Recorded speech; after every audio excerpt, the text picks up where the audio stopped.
So now let's move in the events in Europe. I'm going to go back now and look back over some of these things in a chronological order, in a sense, through this year. So let's go back and first of all show that Russia is already allying itself with and taking control of the Eastern European area. This is where we're going first. Let's see if that's not so. Come back with me quite some time, a year and a bit. And Russia, who's already attacking Ukraine, has now put another 55,000 troops on its border, preparing for war. And then Greece, who's had economic problems, gone to the EU for help, is now really getting into the same situation and is now looking for more financial assistance. Now Greece is back in debt crisis, so to speak. And the Eurozone says, well, we helped you once and you didn't do anything about it. You didn't follow our advice. So why should we help you again? But somebody's at the door knocking. And here's thin Mrs. Greece.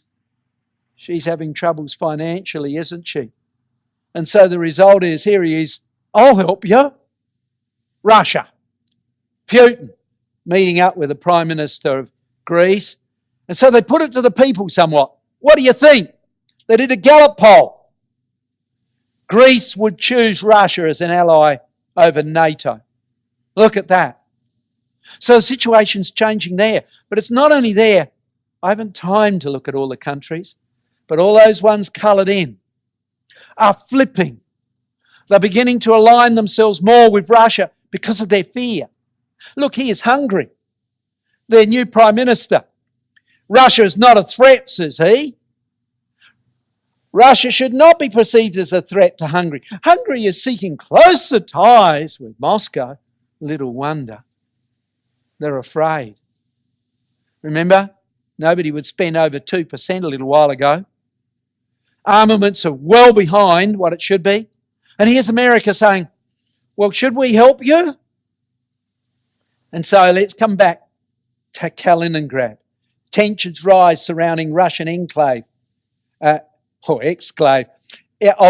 Kaliningrad amid build-up of military forces. So this was bumping up last year. Now it's growing more.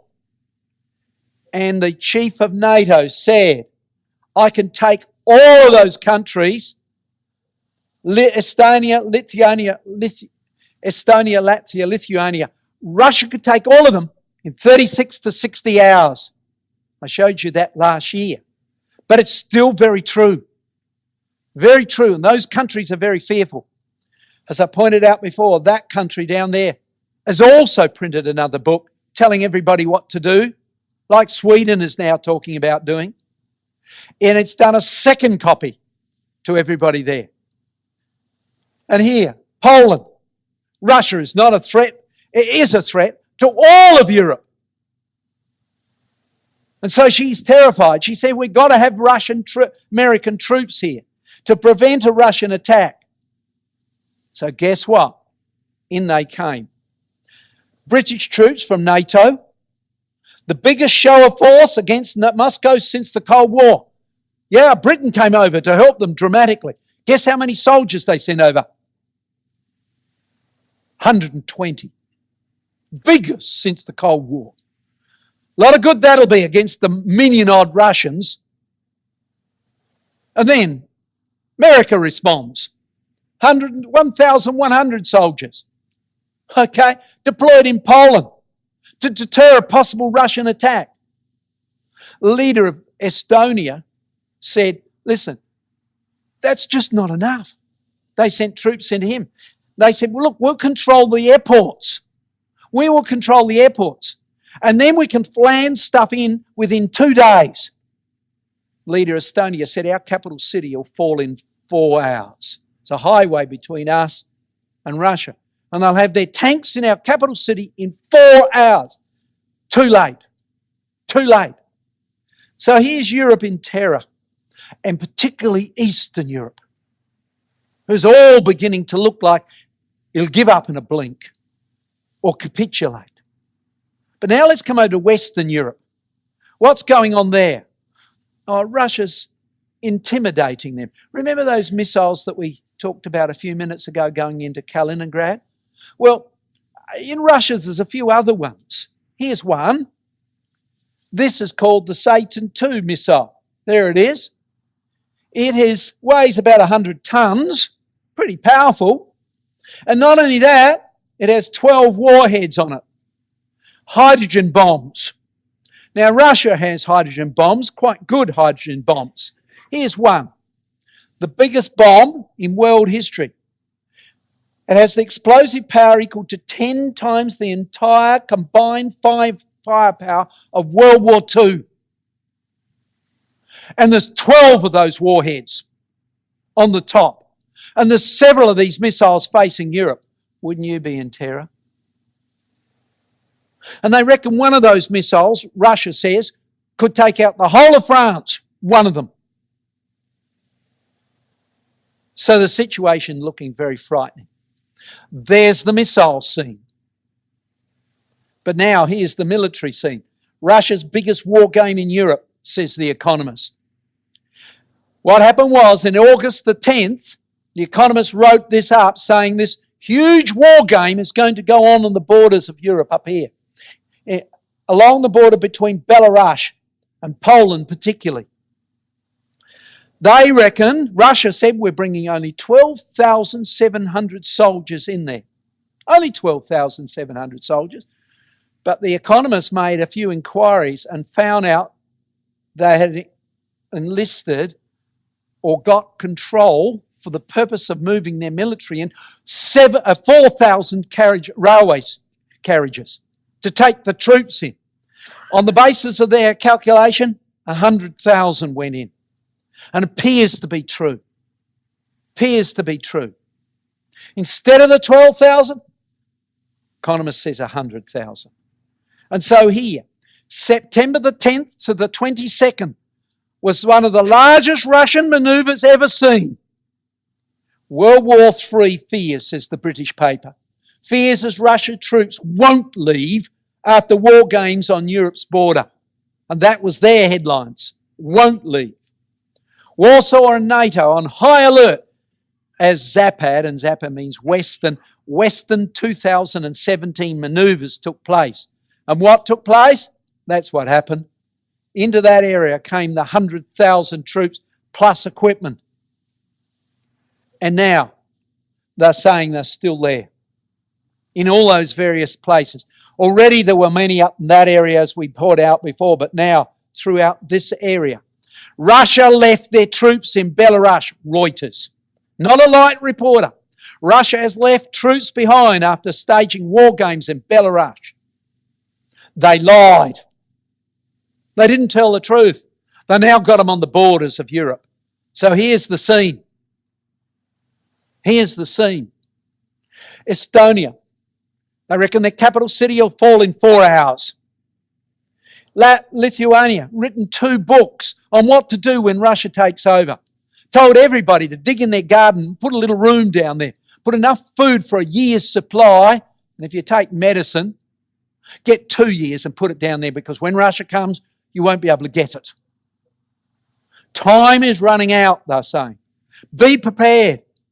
They've got road routes, how you could get out if you wanted to possibly get out through here into Poland. And it's only a 40-kilometre little stretch there. It's pretty risky. Russia could easily cut that in a moment. Or if you've got a yacht, you can sail out through here, and here are the bearings. They're telling everybody what to do. But I don't know if I'd like to go out into that ocean here on my yacht, because during the manoeuvre, this happened. Russia launched a massive armada for the latest Baltic sea drills to check combat readiness. 70 naval vessels came in just before the Zapad manoeuvre. It was followed by another 40. They weren't all naval vessels. Some of them were freighters with supplies on board. 70 vessels to combat readiness drills in the waters of Northern Europe came in, and many of them are still in the area of Kaliningrad, in the port. So the thing is frightening scene, that right on the starting gun, so to speak, ready to go at a moment's notice. And Russia, for some years now, has been building up to attack America over the North Pole, the shortest route. Missiles and aircraft and such like to come in across Alaska into USA if necessary. The scene is indeed quite frightening. We don't hear about that over here, but in Europe they do. And little wonder many of them are very concerned as to where things are going.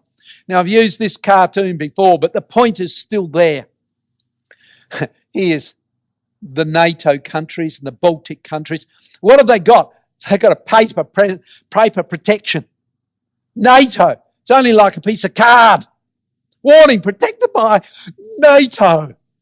And NATO's falling apart. NATO allies has put 4 battalions on the eastern border with Russia. Number 31,500. Did that a year ago. But Russia's potentially got more than that. 3 million odd soldiers that could face them. So the scene is really, really quite frightening.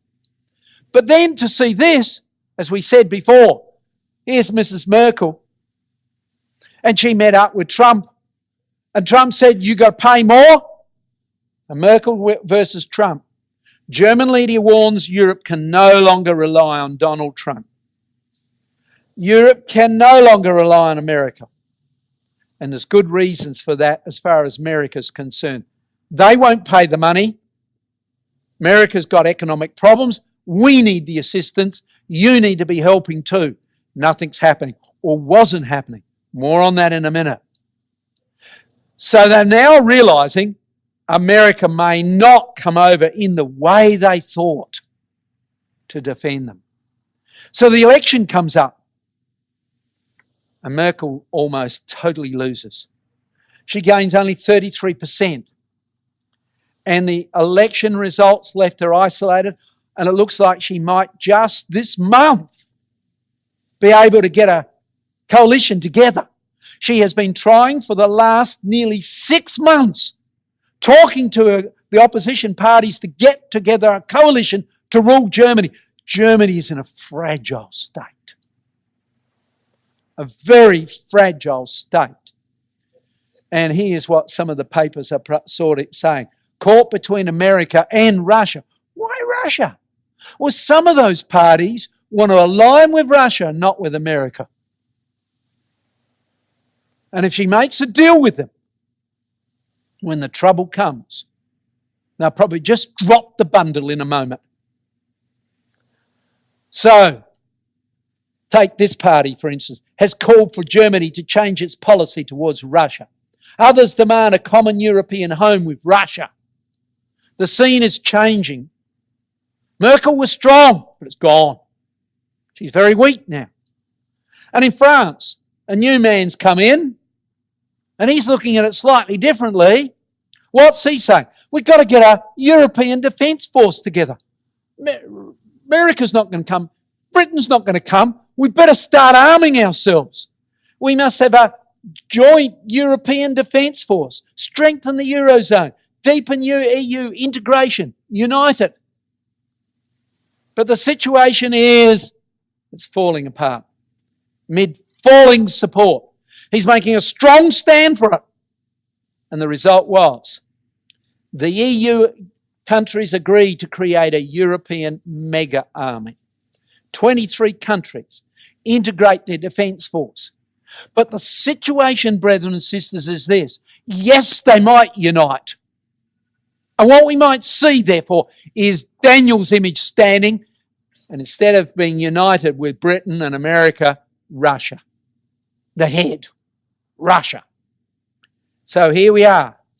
70 years ago, the EU was set up. But now, it's breaking up. And they're endeavouring to defend themselves, to integrate their defence. And Europe's policies are changing dramatically. Now, this one is slightly off the course of what we talked about, but look at this. Things are altering.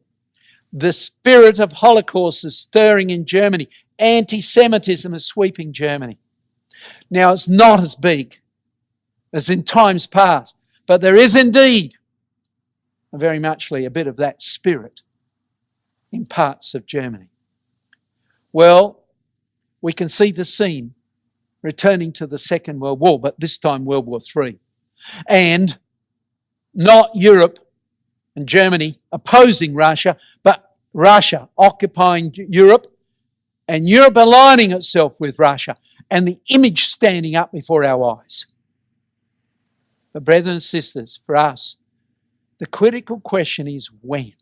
Brethren and sisters, this is what we need to know. We don't have the answers for that, but we know that it's soon, and that's the important point of what we've looked at. Now, we read this in a sense. We looked at the Olivet prophecy in Mark 13. Let's look at Luke. You can turn it up if you like. Luke chapter 21, verse 25 says, "There shall be upon the earth distress of nations." Isn't that what we've heard tonight? Look at Britain. Look at Europe.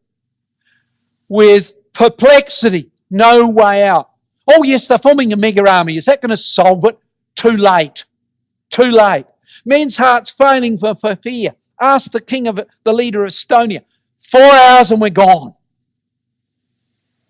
And for looking after those things which are coming on the earth. They can see the scene. Surely that's what we're seeing. But then he goes on to say, when these things, now look at that word there, begin. Has it begun, brethren and sisters? When these things begin to come to pass, then for us, look up, lift up your heads. We've got none of the morbid feelings that Europe has in its fear.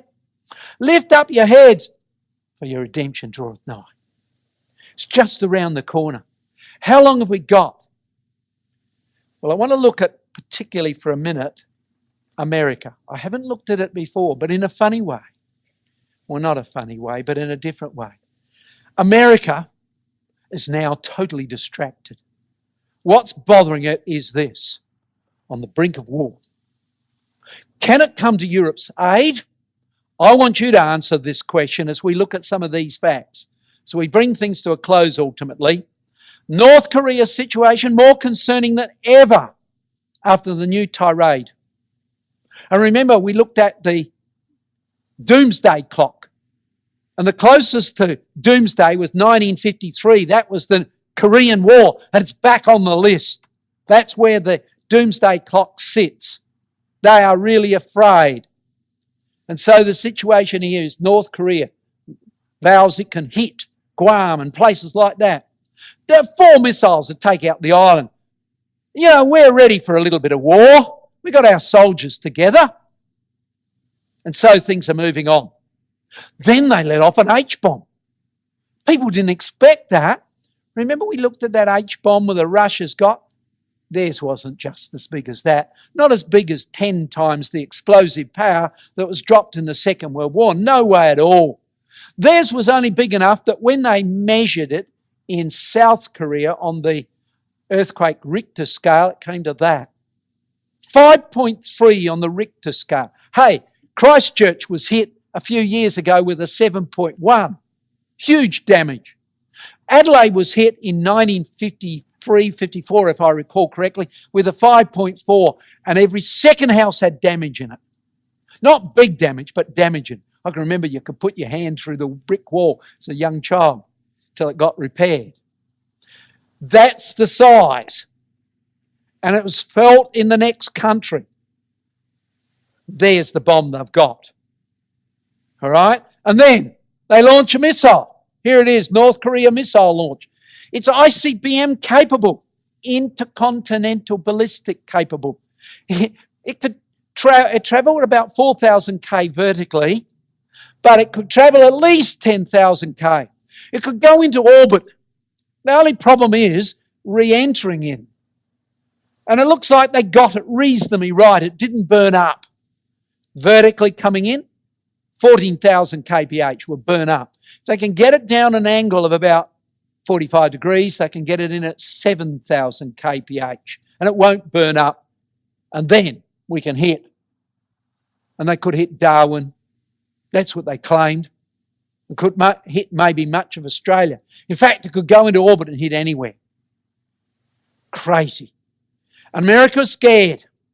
World War III, US Army prepares for North Korean invasion as nuclear row escalates. They're worried about it coming into South Korea. They're worried about problems taking place. And so here's Trump saying, we've got to prepare for this. We've got to get ourselves ready for it. Well, brethren and sisters, here's a time of perplexity. No way out. America's not going to come to Europe's aid. No way. Not while this threat is at the back door. I'll tell you a little other thing. Twice, very wisely, Trump has been to the UN and asked the United Nations to vote that nobody trades with North Korea. Twice he's done so. And he got everybody agreeing to buy nothing from them. Let them economically go destitute, except for two countries, Russia and China. Who's behind North Korea? Russia said, we'll buy anything you like. Why? Because it's debilitating America. America's not going to come to Europe's aid while this threat is at its back door. So, brethren and sisters, he comes suddenly, doesn't he? Remember Luke 21, or the quote that we've just looked at. Look what it says. Behold the fig tree. Israel came into existence when? This year, 70 years ago. 70 years, Psalm 90, verse 10, the period of a generation.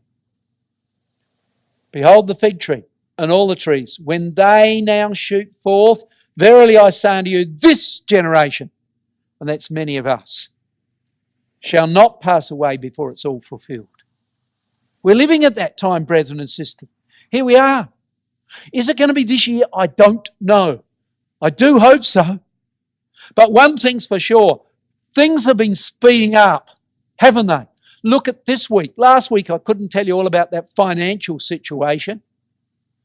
But Isaiah 60, the ESV version says, your people shall all be righteous. He's talking about the saints, the Jewish people in the kingdom age. They shall possess the land forever. Here we are, taste of the kingdom, isn't it? And I am Yahweh, and in its time I will hasten it. What does that mean? I'll speed it up. And my goodness, it looks that way now. I've never seen it like this, brethren and sisters. It's speeding up like we've never seen it before. Now, my appeal, brethren and sisters, we need to be watchful. Remember what we said before. Let it watch, let it move us, let it encourage us. Cause us to be people who want to turn to God with all our heart, soul and might. Be men of prayer, men of diligence, striving to do that which Christ wants and God wants. It's a repeated statement right through the Word of God. Watch is used in the Olivet prophecy. Matthew 4 times, Mark 4 times, Luke once. Paul also said, watch. 1 Thessalonians chapter 5, verse 6, we looked at it last time.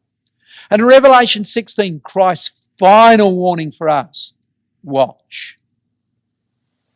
Let us be people then, brethren and sisters, who are diligent in God's word, but allow what we see to enthuse us and encourage us to centre our attention on the things of God. That's the key point.